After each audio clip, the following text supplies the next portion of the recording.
નમસ્કાર વિદ્યાર્થીઓ, આજે ધોરણ 8 ચેપ્ટર 1 ગણિત એમાં સમય સંખ્યાઓમાં આપણે ભણવા જઈ રહ્યા છીએ.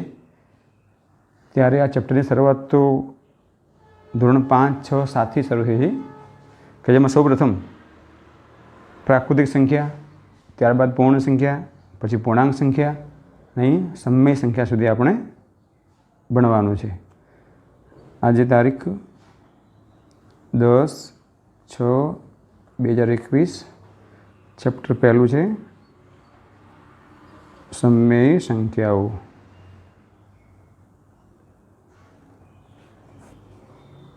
આ ચેપ્ટરમાં સૌપ્રથમ સમજીએ આપણે તો પહેલી વાત છે પ્રાકૃતિક સંખ્યા. આપણે અગાઉ રિવિઝન કરી રહ્યા છીએ. પ્રાકૃતિક સંખ્યાઓનું સિમ્બોલ n છે.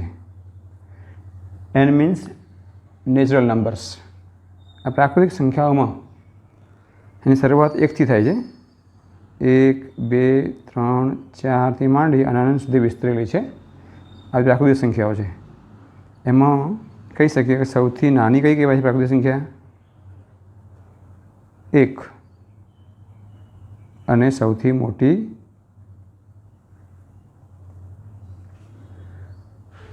મળે નહીં, કેમ કે અસંખ્ય સુધી વિસ્તરેલી છે એટલે મળશે નહીં. આ સંખ્યાઓ અનંત સુધી વિસ્તરેલી છે એવું કહી શકીએ આપણે. હવે આ પ્રાકૃતિક સંખ્યાઓમાં થોડો ફેરફાર કરશું આપણે તો બનશે પૂર્ણ સંખ્યાઓ બનશે. ફેરફારમાં જોઈએ આપણે તો અહીં પ્રાકૃતિક સંખ્યામાં તમે શૂન્ય ઉમેરો છો. 0, 1, 2, 3, 4 તો આ બની જાય છે પૂર્ણ સંખ્યાઓ. પ્રાકૃતિક સંખ્યામાં શૂન્ય ઉમેરતા પૂર્ણ સંખ્યા બની જાય છે.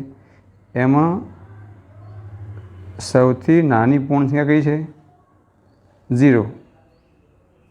અને સૌથી મોટી ન મળે એનું પણ એ જ કારણ છે કેમ કે અનંત સુધી આ પૂર્ણ સંખ્યાઓ પણ વિસ્તરેલી છે. હવે પછી નવો મુદ્દો આવે છે પૂર્ણાંક સંખ્યાઓ. આ પૂર્ણાંક સંખ્યાઓ છે એનો સંકેત છે Z. એને કહે છે ઇન્ટેગર્સ અંગ્રેજીમાં. પ્રાકૃતિક સંખ્યાઓ નેચરલ નંબર કહે છે, પૂર્ણ સંખ્યાને હોલ નંબર્સ અને પૂર્ણાંક સંખ્યાઓને ઇન્ટેગર્સ કહે છે. હવે આ પૂર્ણ સંખ્યામાં શું ઉમેરશો તો પૂર્ણાંક બનશે? ઋણ પૂર્ણાંકો ઉમેરીએ. ઋણ પૂર્ણાંકો પણ અનંત સુધી વિસ્તરેલા છે. તો પૂર્ણાંક સંખ્યામાં શેનો સમાવેશ થાય છે? એક તો ઋણ પૂર્ણાંકોનો,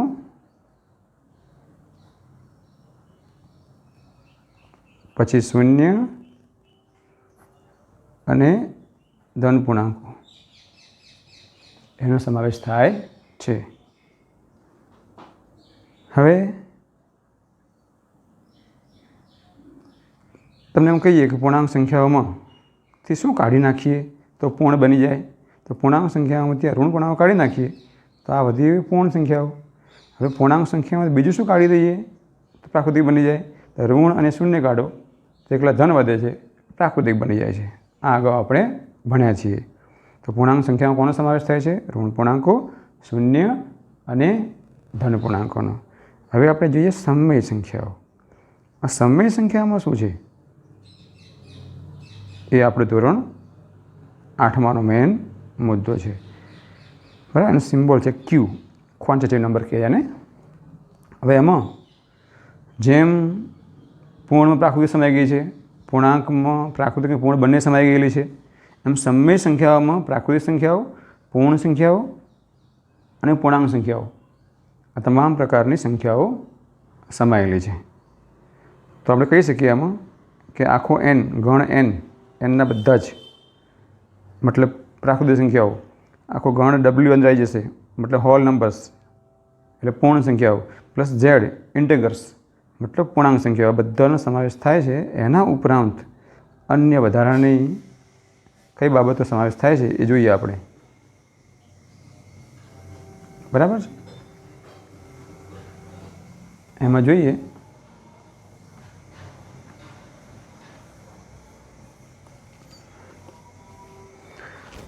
તો હવે બીજો ભણ્યા છીએ આપણે ઘણું બધું. અપૂર્ણાંકો ભણ્યા છીએ. અપૂર્ણાંકો ભણ્યા છીએ. અપૂર્ણાંક કયા પ્રકારના હોય? અપૂર્ણાંકો ધન પણ હોય અને ઋણ પણ હોય. આ અપૂર્ણાંકોનો સમાવેશ પણ સમય સંખ્યામાં થાય. દાખલા તરીકે 3/5 અપૂર્ણાંક છે. અપૂર્ણાંક એટલે શું? કે જે પૂરેપૂરું નથી. અને 3/5 અર્થ થાય છે કુલ 5 સરખા ભાગમાંથી ત્રીજો ભાગ. આ ધન અપૂર્ણાંક છે, એવો ઋણ અપૂર્ણાંક પણ છે. એટલે આ અપૂર્ણાંકોનો સમાવેશ પણ શેમાં થાય છે? સમય સંખ્યામાં. NWZ એના ઉપર વધારાની બાબત છે અપૂર્ણાંકો. અપૂર્ણાંકોમાં ધન અને ઋણ.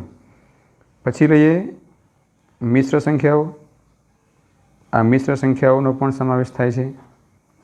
એમાં પણ ધન કે ઋણ આવી શકે. 3.2 આ ધન મિશ્ર સંખ્યા છે. ઋણ 4.2 આ ઋણ મિશ્ર સંખ્યા છે.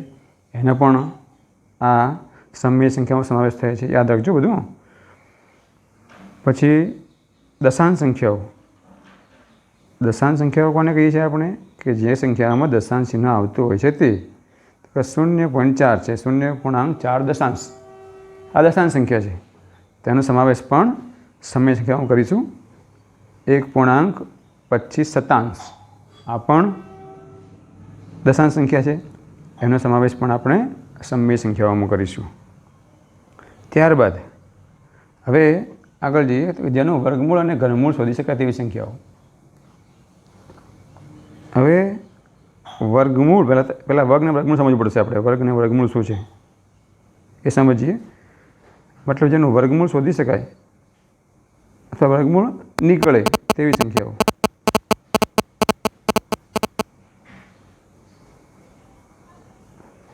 ચલો, વર્ગમૂળ કોણ નીકળે?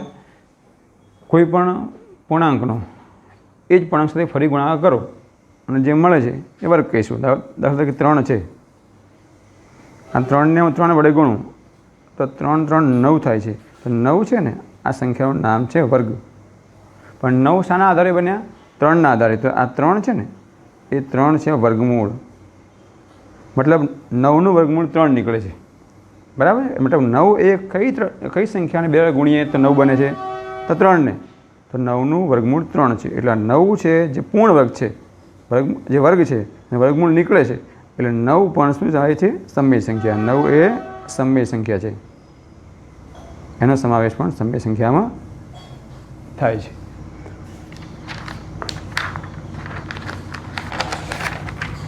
એમનો સંકેત છે, જોઈ લઈએ આપણે. દાખલા તરીકે આ વર્ગમૂળનો સંકેત છે. એમાં તમે 9 મૂકો તો એનો મતલબ 9નું વર્ગમૂળ. 9નું વર્ગમૂળ શું નીકળે છે? 3 નીકળે છે. એટલે 9 એ સમય સંખ્યા છે. બરાબર છે? પછી ઘનમૂળ નીકળે તેવી સંખ્યાઓ અથવા ઘનમૂળ શોધી શકાય તેવી સંખ્યાઓ. ઘનમૂળ શું હોય? એકની સંખ્યાનો 3 વાર ગુણાકાર કરીએ છીએ. વર્ગમૂળમાં એકની સંખ્યાનો 2 વાર ગુણાકાર, એટલે ઘનમૂળમાં 3 વાર. સંખ્યા 3 જ લઈએ તો 3 3 વાર ગુણ્યા 3 ગુણ્યા 3 ગુણ્યા 3 3 3 9 9 3 27. તો 27 છે ને એ ઘન છે. અને ઘન કહે છે અથવા પૂર્ણ ઘન સંખ્યા આપણે કહે છે. પણ 27 શામાંથી આવ્યા છે? 3માંથી આવ્યા છે. તો આ 3 છે ને એ ઘનમૂળ છે. 3 શું છે? એ ઘનમૂળ છે. તો આવું કહી શકીએ આપણે કે 27નું ઘનમૂળ 3 છે. તો 27 કઈ સંખ્યા છે? 27 એ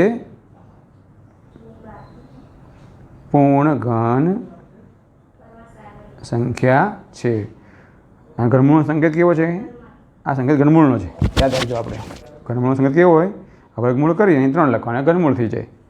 એમાં 27 મૂકીએ તેનો મતલબ 27નું ઘનમૂળ 3 છે. તો આ 27 છે ને એ પણ આવી સંખ્યાઓ પણ સમય સંખ્યા છે. આવી સંખ્યાઓને સમય સંખ્યા કહીએ છીએ આપણે. થોડા આગળ જઈએ. હવે શાંત દશાંશ સંખ્યાઓ. આ શાંત દશાંશ શું છે એ સમજીએ. શાંત દશાંશ કોને કહીશું? કોઈ સંખ્યા છે 0.16 0.8 છે. આ સંખ્યા લઈએ આપણે 0.8. એનાથી 2 વડે ભાગો તો 0.8 ભાગ્યા 2 કરીએ. બરાબર છે? તો 0.8 ભાગ્યા 2 કરો તમે તો પહેલાં પોઈન્ટની આપણે પોઈન્ટ મૂકી દઈએ એક્ઝેક્ટ 2 0 0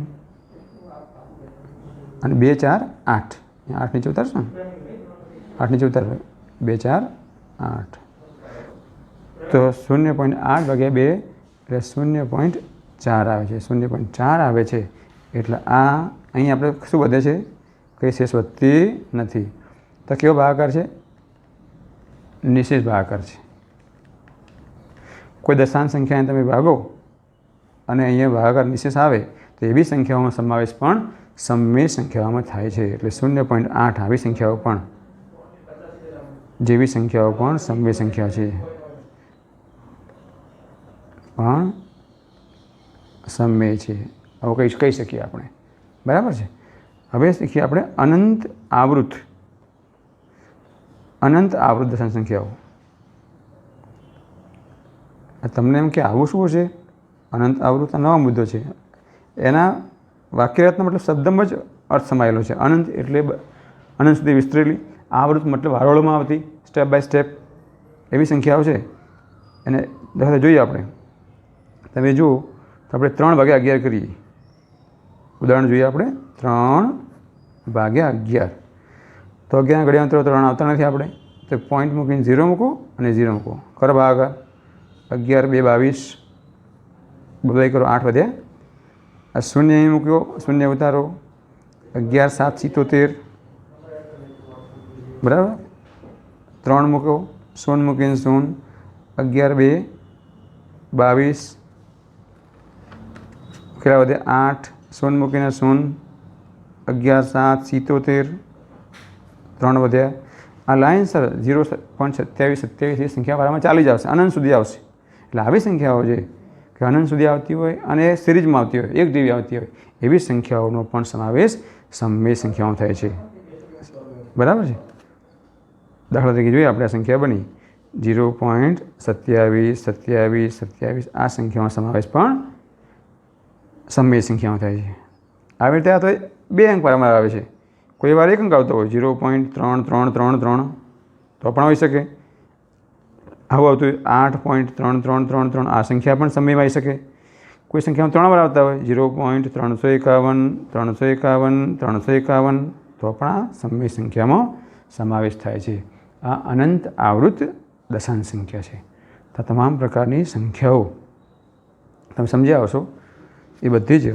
સમય સંખ્યાઓમાં સમાવેશ થાય છે એના પછી વાસ્તવિક સંખ્યા આવે છે કે જેમાં બધી સંખ્યા આવી જાય છે આ સમય પછી અસમય આવે છે એ આપણે ધોરણ 9માં ભણીશું તો ધોરણ 8 સુધી તમારા કોર્સમાં આટલા પ્રકારની સંખ્યાઓ છે તો હવે તમને ખ્યાલ આવવો જોઈએ કે કઈ બાબતની સંખ્યાને શું કહીશું આપણે કેવી સંખ્યાઓ શેમાં સમાવેશ કરવો એ આપણે સમજશું તો તમે આટલું સમજ્યા હશો બીજું કે ધોરણ 8માં હવે આપણે આ વખતે ગણિતના 2 વિડીયો આવશે 2 વિડીયો હું પોતે જ મૂકીશ અને તમારે ધ્યાનપૂર્વક ભણવાનું છે આ સંખ્યાઓ તમે સમજી જાઓ એટલે કાલે પછી ફરી બીજો વિડીયો આવશે એ વિડીયો પણ આ ચેપ્ટરના અનુસંધાન આવશે અને આ તમામ બાબત તમને સમજાવી છે એ તમે સરસ સમજો એવી હાર્દિક શુભકામના ધન્યવાદ